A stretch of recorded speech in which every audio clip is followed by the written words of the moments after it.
அனைத்து விவசாய பெருமக்களுக்கும் வணக்கம். இன்றைக்கி நம்ம இந்த வீடியோவில் எதை பற்றி பார்க்க போகிறோம் அப்படின்னு பார்த்தோம்னா, முல்லைப்பூவில் வரக்கூடிய எரியோஃபைட் மைட், அதாவது சிலந்தி பூச்சின்னு சொல்லுவாங்க. அதை பற்றி தான் பார்க்க போகிறோம். இது ஒரு வகையான சாறு உஞ்சுற பூச்சி. சரி, இதோட அறிகுறிகள் எப்படி இருக்கும் அப்படின்னு பார்த்தோம்னா, இலைகளுக்கு மேலே அப்படியே கொப்பளமாக வந்த மாதிரி இருக்கும். இந்த ஃபோட்டோவில் பார்த்தா உங்களுக்கே தெரியும்.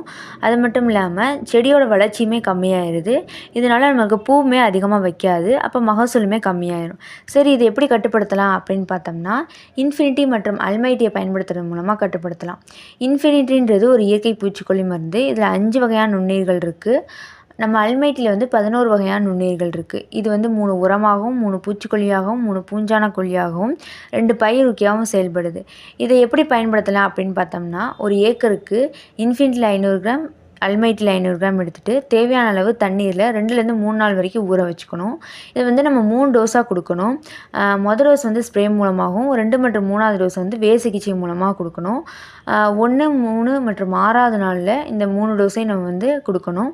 இது கொடுக்கறது மூலமாக நமக்கு எரியோஃபைட் மைட்டை நம்ம கண்ட்ரோல் பண்ணலாம். எனவே அனைவரும் இதை வாங்கி பயனடையுமாறு உங்களை அன்புடன் கேட்டுக்கொள்கிறேன். நன்றி, வணக்கம்.